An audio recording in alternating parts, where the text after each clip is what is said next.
Thank you all and welcome to the Center for Social Policy Studies webinar series. We are happy to have you to look at a very important discussion or a very important topic, research, taking our research into the media space beyond our offices and our publication spaces. You know, as a researcher, it is very frustrating sometimes to hear the half-baked facts or share misinformation in the media space sometimes. And the confidence and sheer brazenness with which some media personnel spew this ignorance and untruths can sometimes make you want to fall off your seat. And you are even forced to scream at your device and say, ask me. I mean, people have the information. Why are you not talking to the people that have the information, you know? So this signifies or signals the need to get our work out there the more as researchers. Thankfully, if you're an ardent listener of the Citi Breakfast Show, as I am, you will realize that they love to work with facts, they love to work with evidence, and they strive to work with the people that have the evidence. And I'm not saying this because Bernard is here, but that is what they do. And I remember that too, a couple of months ago, I was called in onto the program when they were discussing the rising numbers of street-connected children, especially those of foreign nationality who are begging and becoming a nuisance on our streets. I mean, the questions were, Doc, what are the evidence showing? What does your research tell us about the problem? What is the research telling us about how we can sustainably deal with the problem? So they love facts. They love to work with the evidence. And what they do shows us that the media is definitely an ally in our transformative research agenda,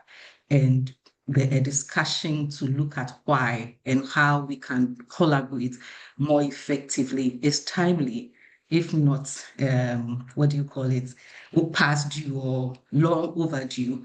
So we are happy to have in our midst a veteran journalist who is going to make a case for why we should collaborate as researchers. We should collaborate with the media to get our research out there. So he's here to do justice to the topic, extending the reach and impact of your research through media.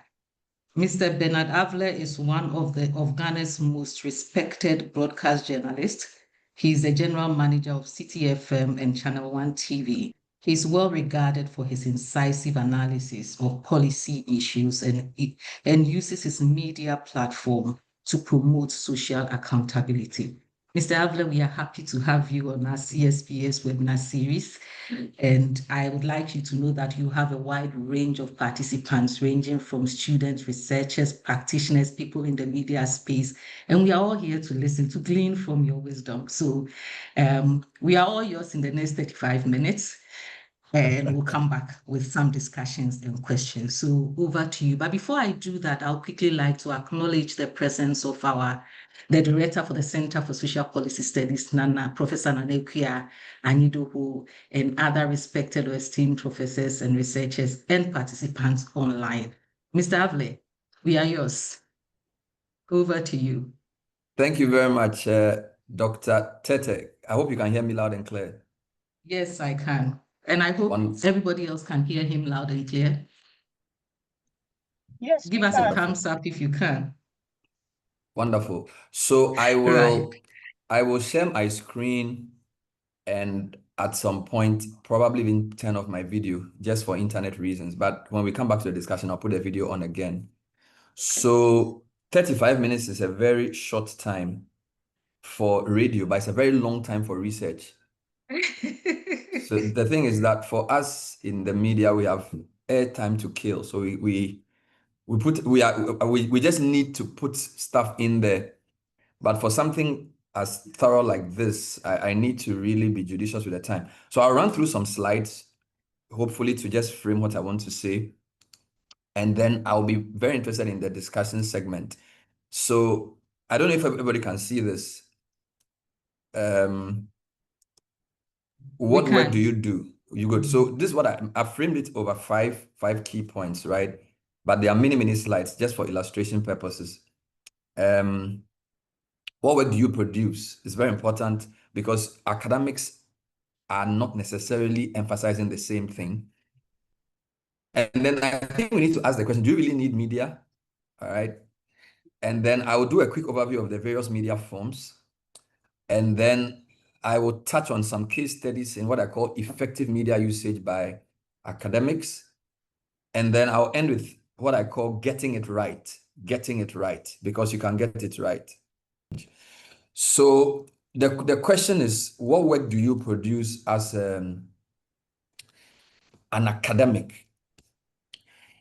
You guys do different things, all right? I was just running through some of the stuff you do as academic people, and I noticed it's a whole gamut of things. It's a whole gamut of things. So you have the policy briefs, and then you have, of course, you contribute chapters. Very good. So what do you produce? A whole gamut of things, right? Policy briefs, book chapters, journal articles, annual reports, research papers, and this is not even all, a lot of things. So I guess for each of you, we need to ask ourselves, if I look at my churn rate as an academic, all right, which of these would you say you do more often? That's question number one. Number two, do all of these need the same type of exposure? All right, because you do so many different things. Some are shorter, some are much longer, some take a long time to do, some are funded by partners, some are done with meager resources from a university. All these considerations are important to now decide on the media engagement question. Now, I cannot answer the question of which of these is more amenable to media. But as we go forward, based on your understanding of these and others, you will know whether you need media or not. And I think we need to ask ourselves this question. Do we actually need media? Now, before we go there, what can media give you? So generally, most people think media is just for visibility and awareness. So as I interviewed Dr. Tete on Street Children, the newsroom went on air, took her voice, cut it, and did a story for radio. And then the online guys wrote a story. We must read the kids, we must approach streetism with something, Dr. Tete or expert. They just put it there. So basically, you become visible. People hear you. So you also get some reach and mileage. Your friend in South Africa or Namibia may go online and see your name and say, you spoke to the radio station. Hopefully, if the interview went well, the public will understand better and contextualize the discussion about street children. It doesn't just become a question of crying about a problem, but you put it in real context. You give it flesh. All right. And then because you did it so well, I'm sure other media houses would have asked for your number. So that gives you some credibility.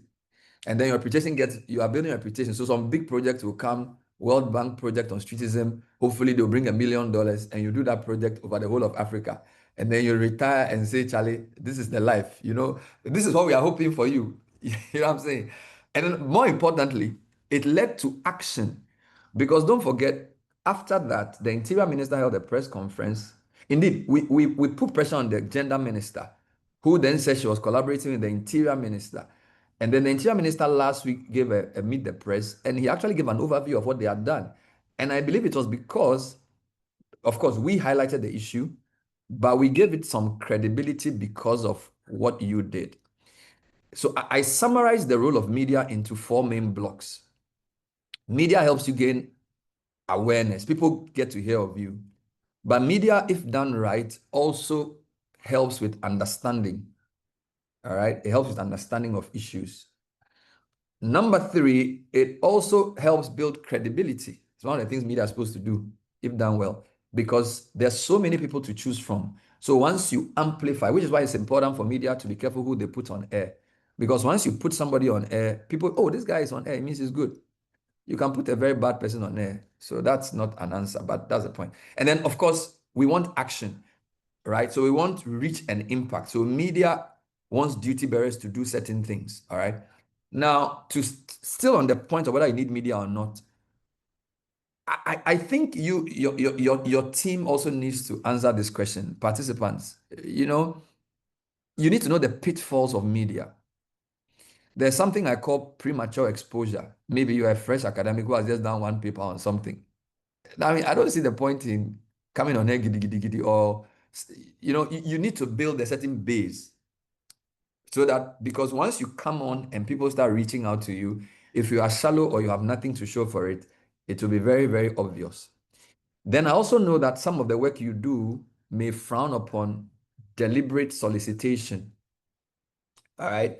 So there are certain, for example, you cannot write a commercial book. You could write a book if you are funded, which is an academic book.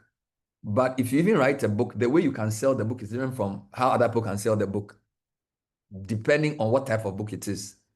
All right. I also know that, of course, in Ghana, if you come on air, political tagging is very, very possible.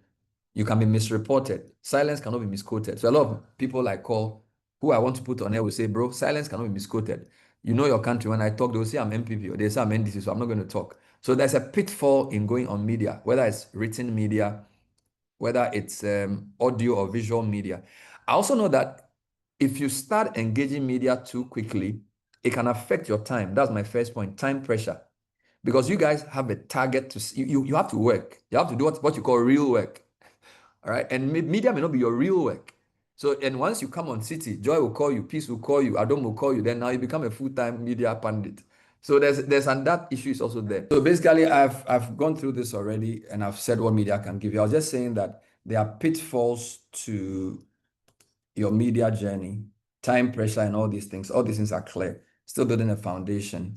So what I wanted to touch on now was let's look at the various media forms, right? So we have newspaper, which is really an industry in decline.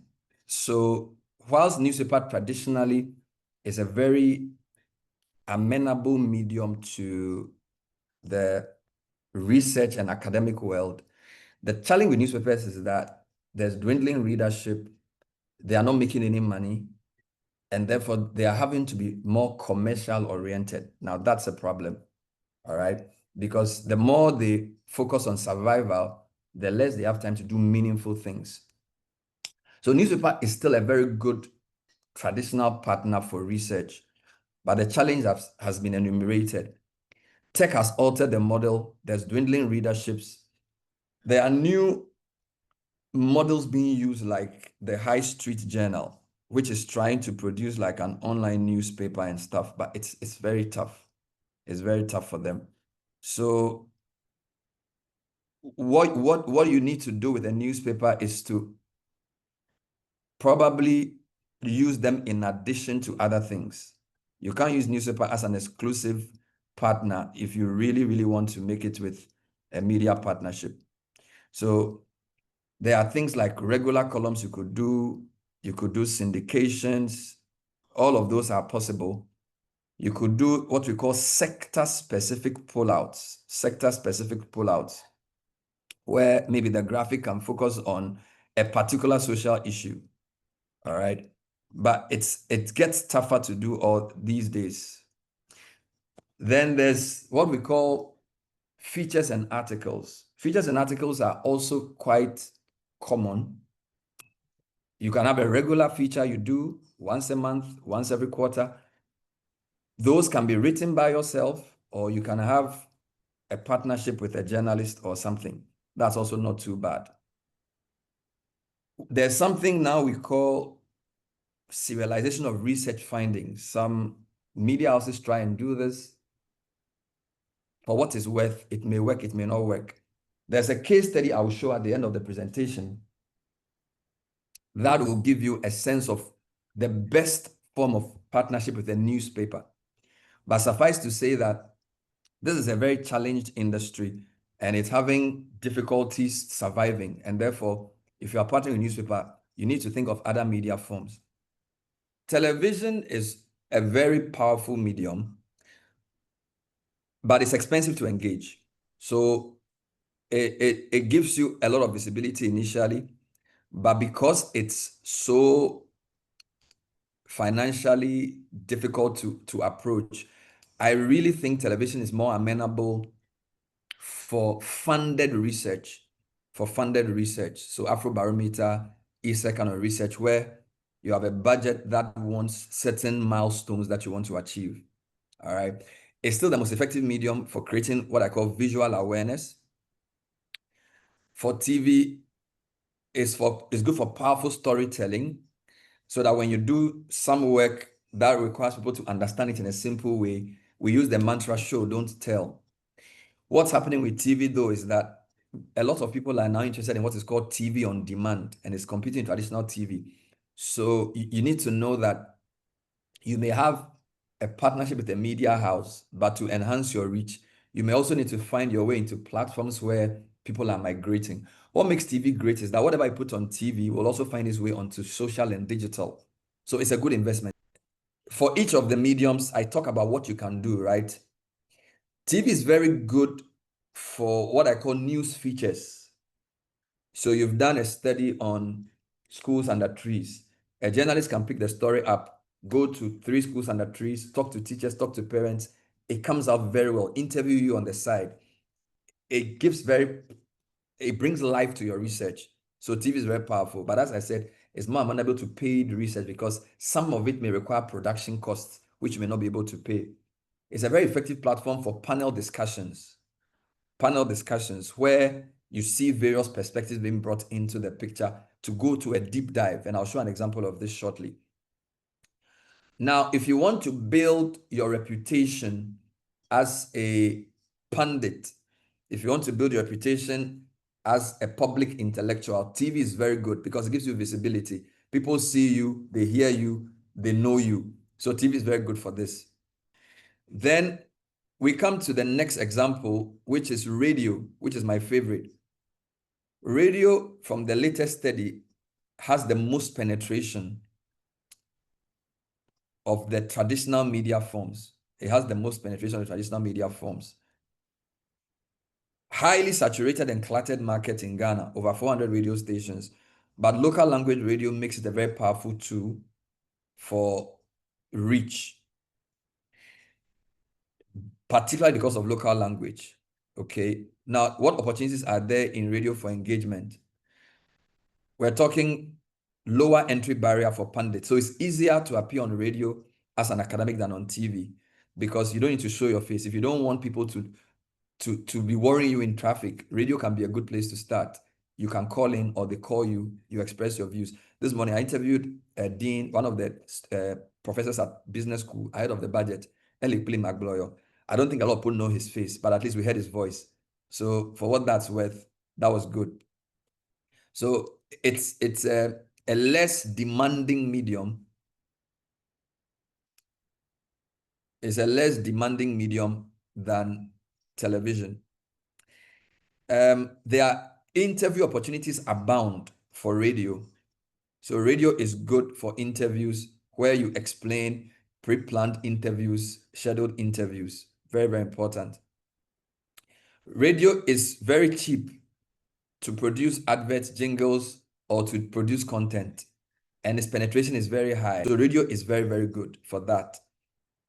Now, I see radio also as a natural segue for podcasts, because one of the ways in which, as a researcher, you can extend the influence of your work is to do what I call podcasts, either appearing on podcasts or creating your own podcast. Now, when it comes to radio, because only the sense of sound is being engaged, I think people listen much closer. There's a lot more distraction with TV. And because your work is intellectual, I think radio, for example, if you listen to Radio 4 on the BBC, when they discuss even complex topics, it's much easier to make meaning from radio than I think it is to make on television. So radio is very good if you don't want to be seen too much, but you want your work to speak for itself. You appear as a pundit on a podcast or a radio program. It makes a lot of sense. So now let's talk about Radio Universe, for example. They have a very good platform called Research and Innovation Agenda. I think it's one of the best platforms for you to experiment your scholarship in the public sphere, right? Appropriately named, hosted by the man who trained me, Abubakar Siddiq Ahmed, endorsed by Orid. So it's a safe space. It's a good stepping stone because it's an academic environment. They understand the work you've put in. They will not misquote you. I encourage all researchers on this platform to listen to Radio Universe more often and also to at least listen to this program to get a sense of it. I think the next level for this program is to record many more versions than the airtime demands. Because what you see on this screen is a specific time, Wednesday, 21st June, 4 p.m. Nothing prevents them from recording 30 editions, putting them all online, so you can listen to as many as you can. So that's where I come to podcasts. I call it podcasts. It's a curated conversation. And if you just search, there are so many podcasts that I think it's almost unconscionable if you're an academic who doesn't subscribe to some, because the type of knowledge being shared on these podcasts is unbelievable. Look, the equivalent of the Academy of Arts and Sciences in Ghana have their own radio podcasts. I mean, university academic groups have their podcasts with reams and reams of information there. Now, if you want to start your own or you want to appear on one, you should be able to listen to these podcasts to get a sense of how they do it. They are 10-minute podcasts, they are 20 minutes, they are 30 minutes. The shorter, the better. You can split a topic into 5. You don't need to do 1 hour, it's boring. So if you want to do a podcast on the extinction of a species of vultures in Ghana, you could break it into 3 episodes. It's very good. You can record it at your own time, but it lasts long and it's not very expensive to do. It doesn't have to be video, it's audio. I call it an organic way of building a network or a community, because the thing with podcasts is that because it's listening on demand, all those who are interested in your area will look for it. So I'm looking for insight on a topic like artificial intelligence. Because you've properly tagged your podcast, I'll find you. Because I'm in Ghana, if you did it in Ghana, it's easier to find you. So there are many ways of doing this. Now, I prefer podcasts for your work to radio, because even though radio gives you the mass population, for starters, it gives you what I call better curation. It's better curated. You can choose the panel in a more effective way and vary them as you go. It gives less immediacy. Newspapers and media are looking for speed. You guys are looking for thoroughness. So there's always that tension. So I think podcast could be a good place to balance the two, right? And because it's recorded, it gives you more control. So I urge you to explore podcast as a starting point by listening to at least one podcast a week on your subject area. There are so many. IMF does podcasts. I like economics. I listen to IMF podcasts. I listen to World Bank podcasts. And it even gives me information on how to do my show. The other point is now on digital and social media. So radio, TV, newspaper, traditional. Where the world is headed is digital media. It's very interactive, it's real time, but it's also prone to all the risks we know: disinformation, misinformation, and all of those things.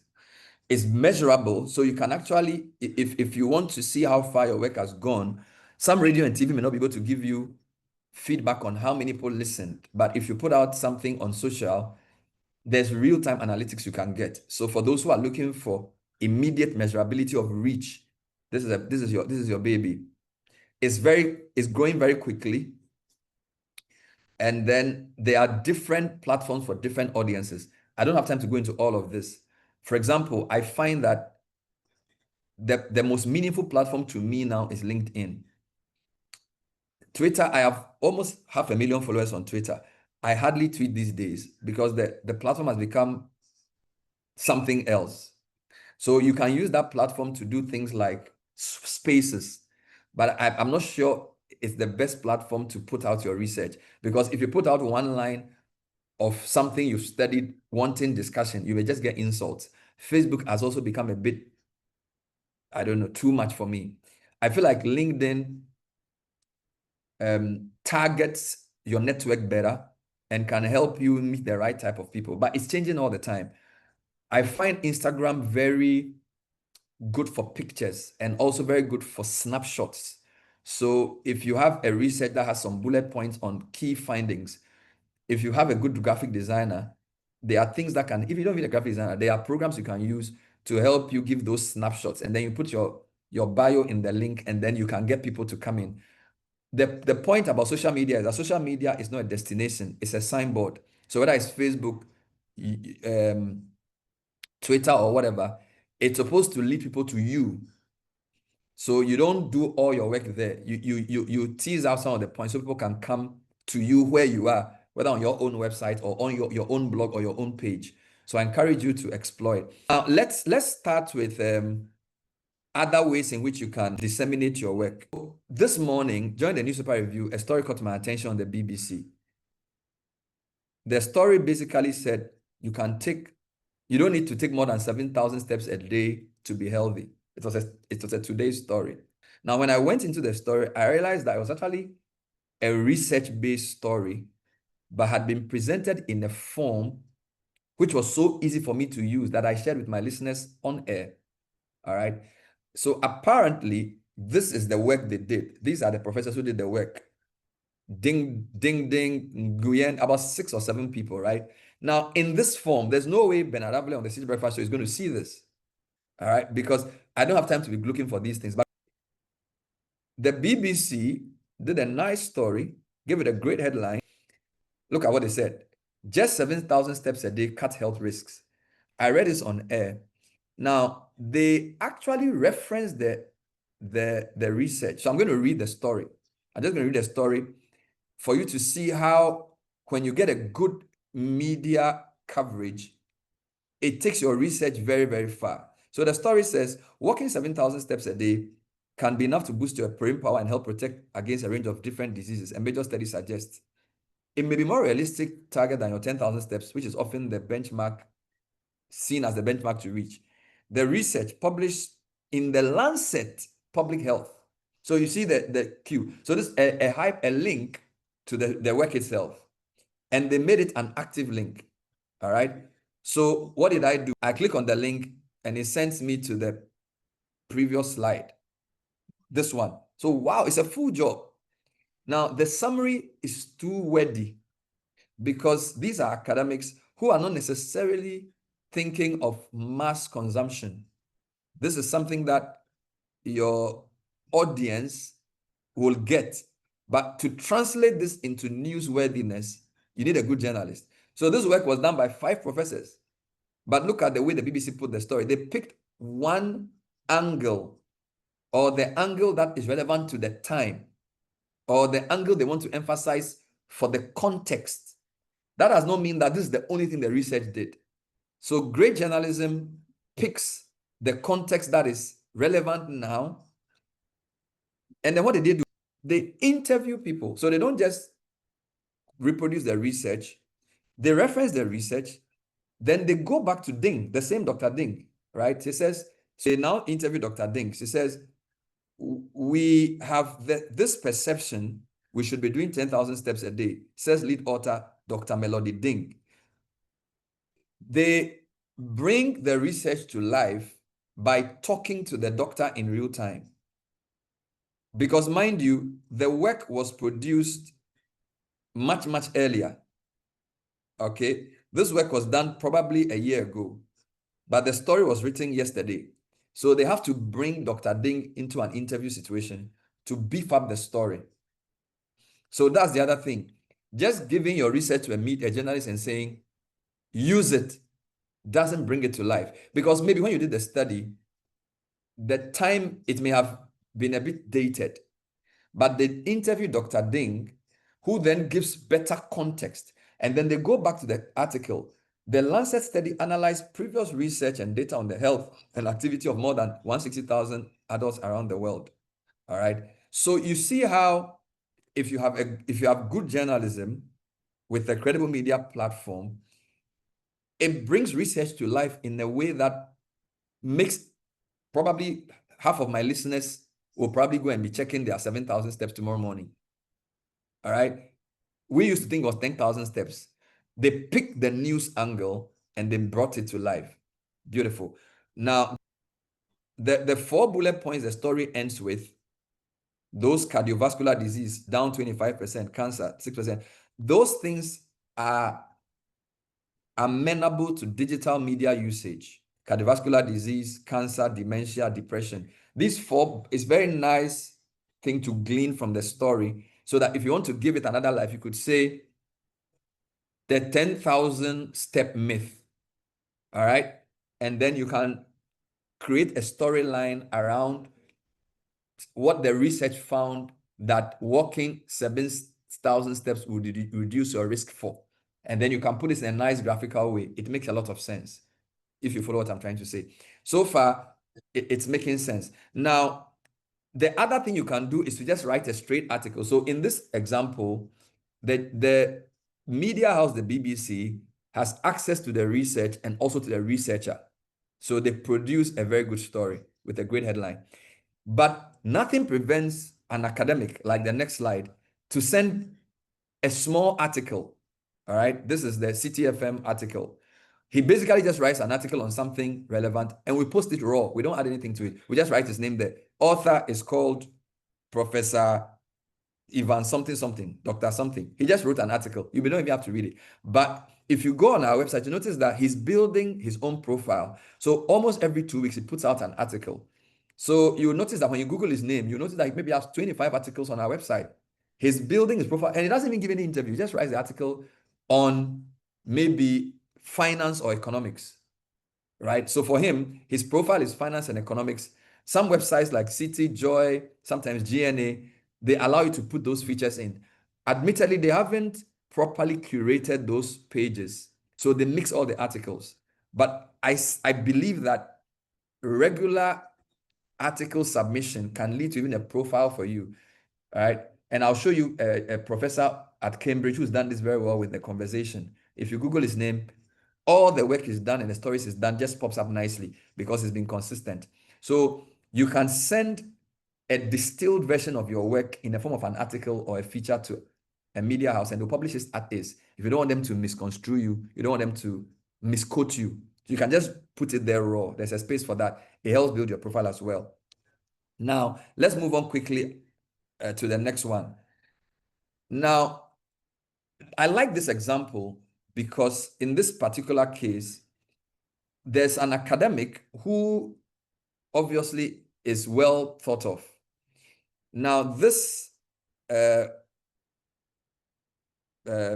publication called Development and Change basically decides that we'll just have an interview with her and we'll transcribe the interview. All right. So to avoid misquoting and lack of context, you can sit with a journalist and then say, let's do an on-the-record interview on a technical issue.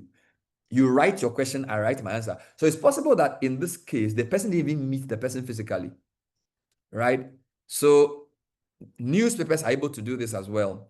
Websites are able to do this as well, where you type the question, they type the answer. It's very good because it may be on a work you've done, which is quite big, and we may not be in a position to read the whole work, but you can even guide us with 6 key questions we should ask you.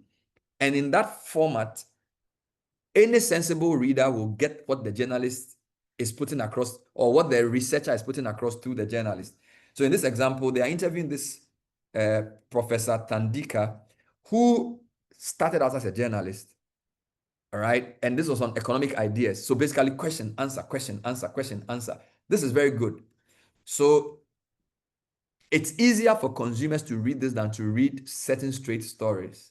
So this is another good example of what you can do with a newspaper, a website, or of course, you can also come on a radio show and discuss it.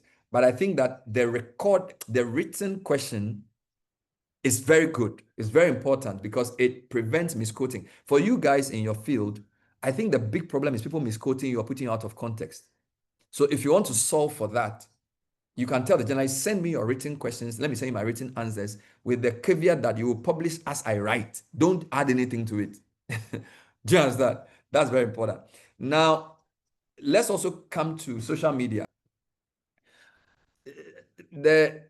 I'm not a fan of just direct tweeting by academics on social media on certain topics, but there are some platforms that do what they call like Twitter Spaces. Like this, my colleague Norvan, he's built a credible following. So sometimes he brings people together to discuss an issue. Twitter Space is good for what it's worth. He puts Theo Champong is an academic stroke consultant. He appears on these, but some academics can appear on these so long as they have the expertise and the skill not to be drawn into the political maelstrom, right? The political maelstrom that this could lead to. So for this, I recommend that you know the platform, you know the journalist, and you trust their sense of objectivity. But it's good because it also helps you bring an academic perspective because issues are multisectoral and multidimensional. So if you're discussing Galamsey, there could be a politician on, then there's the local organizer on, then there's a researcher on. Your research comes to life not just when you are doing a one-on-one. Your research comes to life if it can be seen in contrast with other areas. So I have the Deputy Minister for Lands, I have a chief, I have a community civil society activist, and I have a researcher. Now, when we do the panel like this, your research will shine because the chief can use anecdotal evidence. The minister can say anything from his manifesto. But because you studied this in a way that is so systematic, you will shine. So for academics who are strong research in their area of expertise, when a public policy discussion comes, I encourage you to take part. All right. This is how we can't bring research into public discourse if we remain in our silos or our rooms. So find credible platforms, get enough notice, and then engage so that people can see the value of a well-researched perspective. I can't emphasize this enough. So this is ideal, right? So Dr. Adobia Owusu is the academic. Kojo Oponkroma is the politician. Joe Jackson is the private sector guy. And then Chris Gordon is the host. Beautiful job. So for those of you who want to go there, I encourage you to go there. Let me move on quickly now. There's also what I call case studies. Now, for those whose research is funded, Afrobarometer, CDD, ISE, you can do what I call a research dissemination event, okay? So you organize a program to talk about the Ghana Social Development Outlook 2024. This is a work that has been well funded. You invite journalists to come. You invite other relevant stakeholders. So in this case, they invited Mary Ada from Anti-Corruption, invited a couple other people. Now take note that ISE itself writes their own story. So that's the first thing. For projects like this, you should have your own narrative. So the lead story, when you Google Ghana Social Development Outlook 24, ISE's story pops up. All right. You can see the story they've written. I won't read the full story, but they've written a story basically talking about what they've done. ISE has released the GSD something 2024, quoting Professor Korte. This is good. But this is not enough because it's just on their website. So what do? They invite BNFT. See how BNFT treats the story. BNFT is a conservative platform. So BNFT will pick the event, right? So BNFT writes a similar story to ISE, right? Same, they didn't quote, they just said ISE launches 7th National Social Development Outlook. So this is 2 days after. The event is on, I think, July 8th or so, or July 10th. ISE story is 2 days later, straight story, all right? But look at what Graphic does. Graphic is a bit more focused on the story angle. So Graphic is not interested in the fact that you've launched something. Graphic wants to relate it to what we want to know today. So what's Graphic telling us? They are saying they are picking the lead. They have a lead. Employment measures have not worked. This is what journalism does. So they are not misquoting your report. They are saying that for today, this is what is important for the public. Because if we say ISE launches GSDS, nobody's going to read it. It won't even make it to the front page. But if you can, so I want you to see how editors think. If the reporter just writes the BNFT story, it will be on page 35. So don't blame reporters for looking for angles, right? But if the reporter links it, which is what I call relevance now in the original slide, relevance now. If the reporter links ISE's work to what is happening in Ghana today, unemployment, and the proliferation of employment programs, then it's news. So look at it. It's on page 1. It's on page 3. Look at the mileage. I don't even think they paid for this mileage because the journalist does a great job. The journalist looks at all the things that are happening in the economy around employment measures and picks out what ISES says and does a fantastic job. So if you have funding to invite media to come to your research dissemination event, I encourage you to do it because now you can pull out other things. But this is not the end. They invite many media houses as well. Look at what Joy FM does. So Graphic picks one big item and runs with it. Now Joy FM does about 6 stories. Good. So 8 stories here. Joy has done about 6 from the same program, right? Only 22% of households in Ghana use clean fuels. This is from the report. Ghana's housing sector, 90% of houses built by individuals and land access must be improved. This is from the same event. Look at what they do for the third one. What Ghana must fix. ISA's GSDG 2024 report exposes key social gaps. Powerful. From the same program. They are not done. ISA report warns of falling basic education. They are not done. ISA development must be just and inclusive. So 5 stories. This is just 2 days later. So talk about giving mileage to research. The value of having a program like this is that because they went through the slides, they give various speeches, the journalist now understands the full job. So now he's able to produce 10 stories. And these stories were not done the same day. They can serialize the stories. So if your research proposal includes funding and they are interested in public impact, encourage them to have a dissemination or launch event where they invite key media houses who can take this to the next level. I hope this makes sense, please.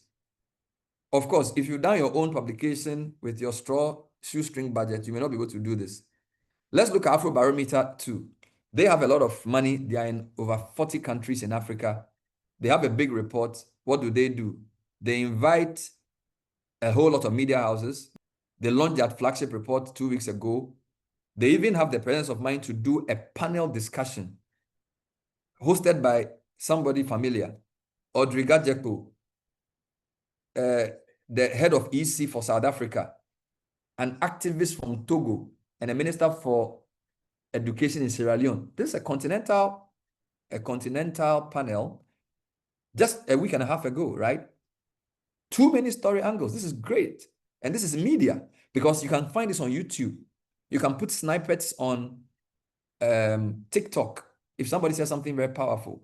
I think it's important to show that when research institutions spend money to do big research, they must invest. And by the way, they didn't end there.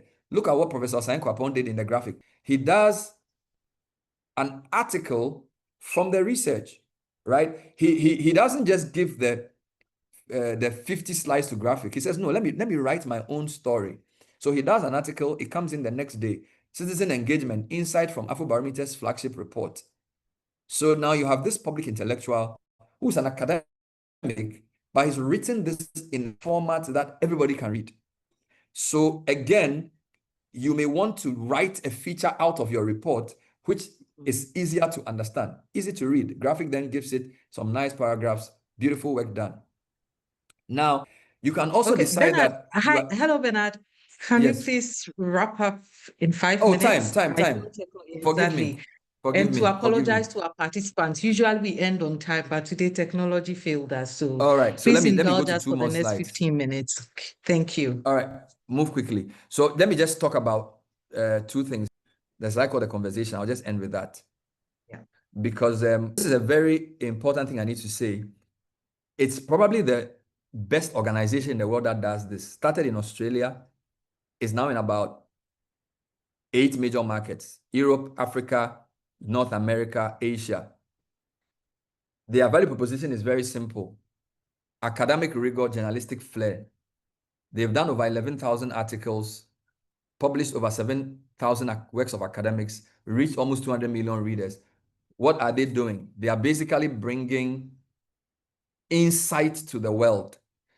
Let me just use one quick example to close.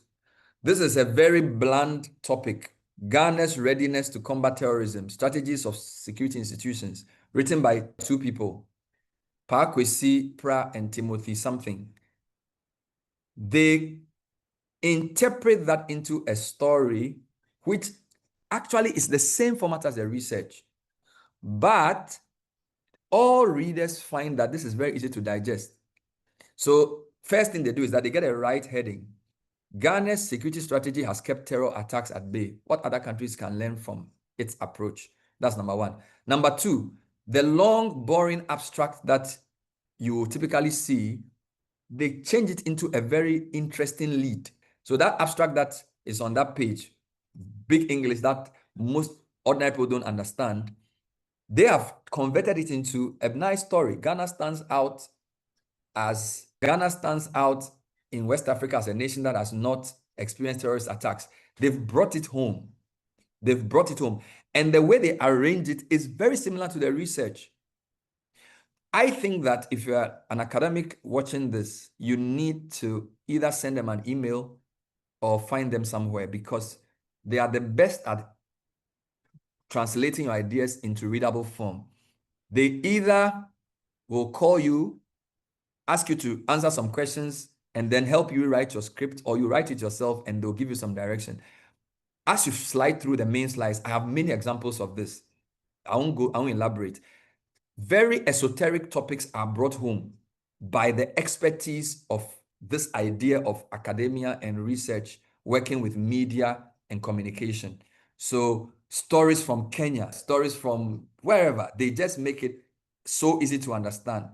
All right. Look at what they've done. Colonial threats to made in China. Very, very complicated topic about Togo and textiles. They've changed it to something easy to read. All right. Eating wild meat carries serious health threats in Kenya and Tanzania. They've changed it to a story. We can go all the way. Final two slides, and I close. We told you that media does four things: awareness, understanding. It also does credibility and action. So the question to ask yourself, what is your pain point? What are you trying to achieve? That question will decide which platform you use. If it's just visibility you want, TV may be the best. If it's deep community you want to build, a podcast may be the best. If it's gradual putting your name out there, radio interview may be the best. If it's a sector you want to influence, newspaper article may be the best. So it really depends on you. That's the second slide, the second point. Now, explore both institutional and individual relationships. So no Citi FM, but no Bernard Avle too. No Joy FM, but also no Kojo Yankson. That's what I'm trying to say. Don't just build. So it depends. For some of you, you may need to know the whole of graphic. You can just pick a journalist in graphic who is on that beat and send them research, and they will help propagate your work. So depending on wherever you are, if you don't have any money at all, when you meet a journalist who seems well-grounded, you can build a relationship with the person. You can also work to release your work through a think tank or CSO, right? Key point is the timing right. There's such a thing as wrong time. To get it right, recognize what makes you different as a researcher, right? Put your house in order. That means make sure that you have enough work on the ground. Make sure you don't owe people in Ghana before you start coming on air, right? Understand the various media, as I've tried to do. Time your engagement. Don't do a research release today when they are reading the budget and your research is on butterfly extinction. It will be drawn by the budget. Wait for a different day. Build meaningful partnerships. Help us as journalists by giving us information so that we can also give you platform. Don't be stingy. Don't be coming and always asking for platform. You don't give me anything to read. You don't give me any insight or background. Build meaningful partnerships. It's not about money. It's about knowledge. And then finally, regularly review outcomes. I'll end here. Sorry for taking all the time and sorry for the technical issues, but thank you for the opportunity.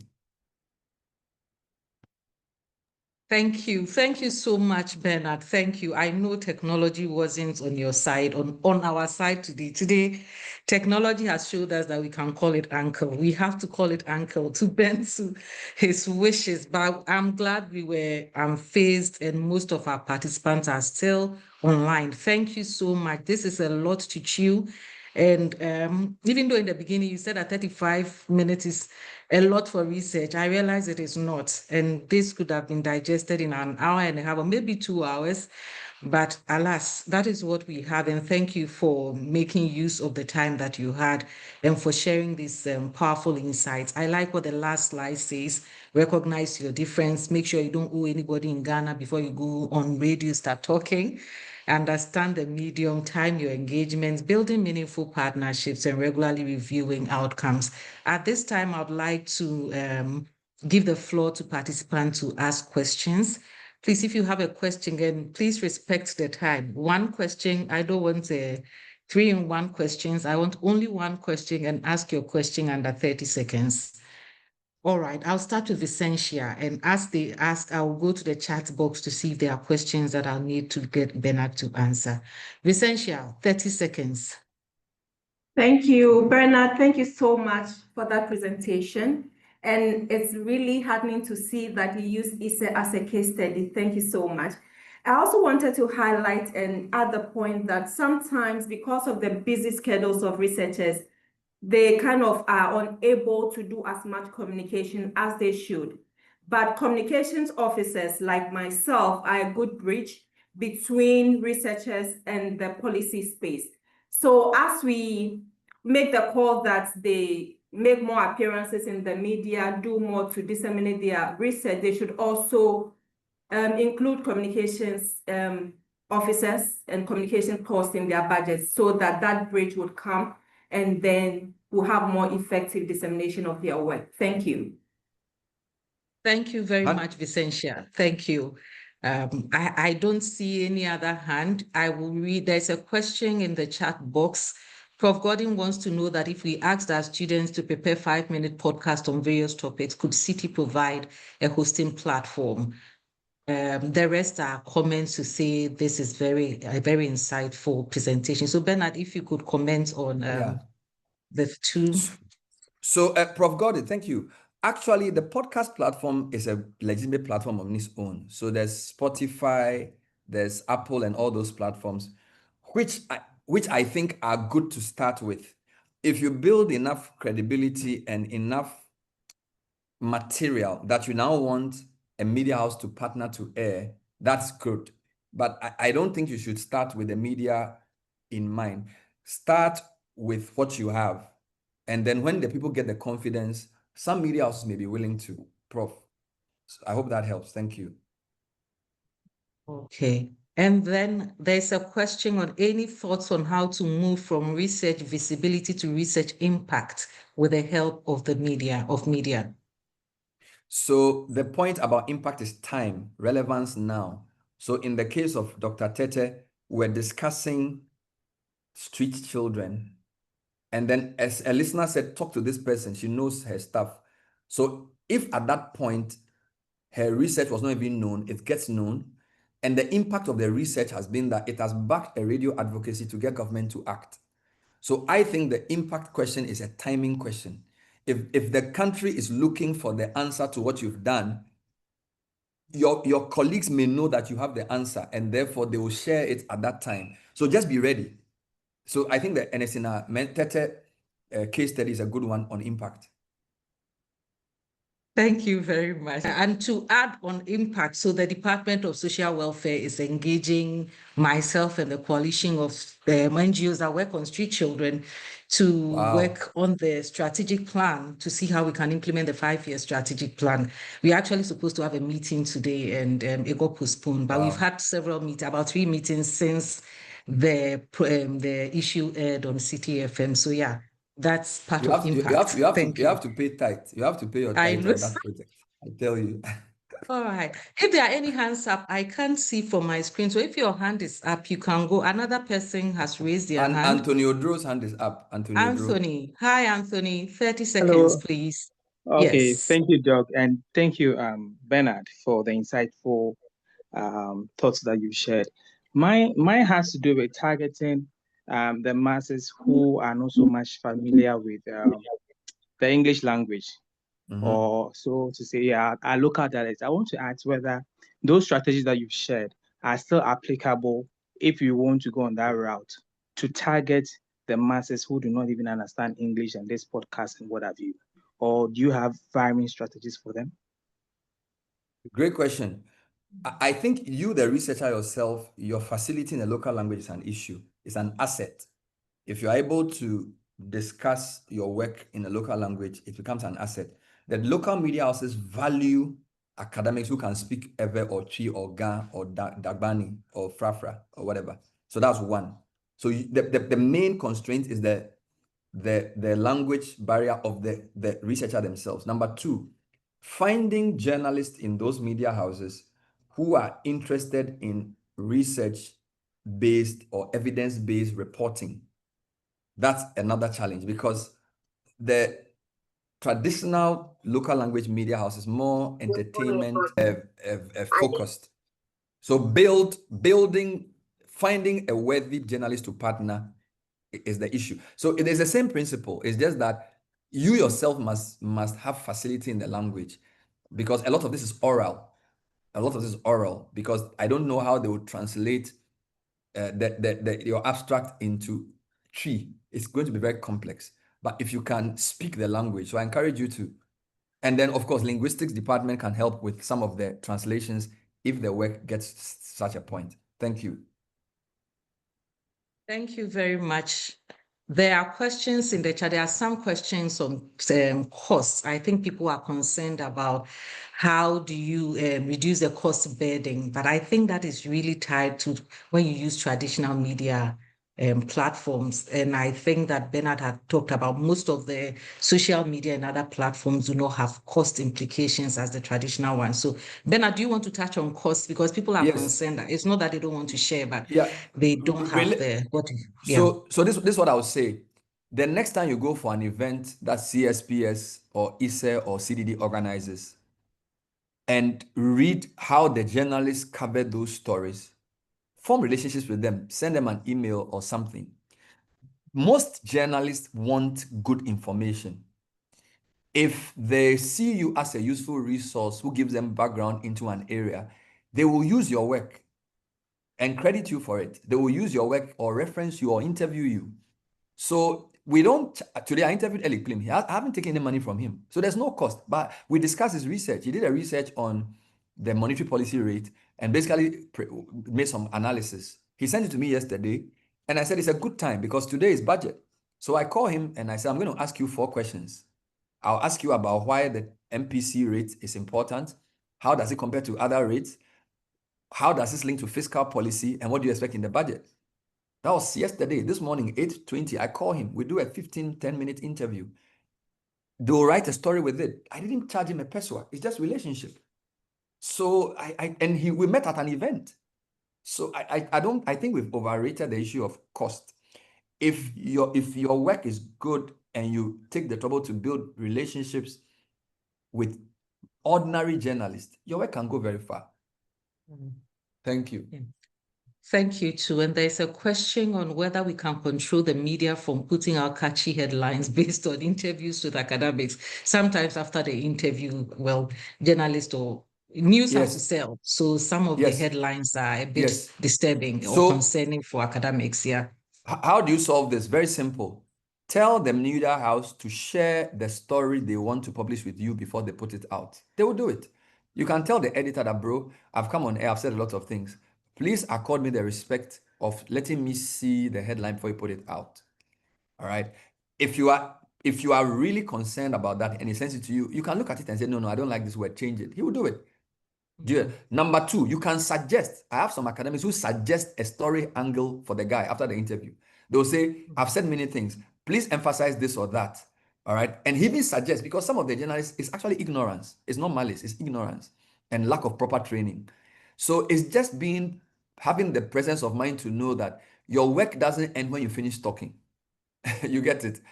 So I would say, and if they don't give you that privilege of seeing the headline, then you also know how to relate with them going forward. You say, look, if you're going to misquote me this way, I'm going to talk to you. Do you understand? So I don't think that you can. Yes, there are journalists who will misquote you, but if you really have a good relationship with them, you can control that. Right. Okay. All right, thank you. Thank you all so very much. Bernard, we want to thank you for the insightful presentation. Thank you for answering our questions and for giving us a lot to chew on and a lot to think about. Participants would want to know if we have your permission to share your presentation slides with them. So you can say very yes or no on important. this platform. Yes, Sorry. because of the way we struggle. So share it for free, the PDF version. Thank you. Thank Share you. it for Thank free you. so they So can use it. Yeah. thank you. So on behalf of the Director for Centers for Social Policy Studies, Professor Naneku Anyidoho, and all the faculty members, would want to say a very big thank you to you for your time and for sharing this with us. I would also like to thank the almost 80 participants online who have been very patient with us through the technological challenges up to this point. As I said, we are usually on time, but thank you for indulging us today for another 20 minutes. We hope that this won't discourage you from joining our webinars because we have a lot more coming up. So thank you all so much for participating, and we look forward to you participating in all of our upcoming webinars. Thank you all, and in the absence of any questions or concerns or anything barring us from stopping, I would like to say have a good afternoon and see you at our next webinar.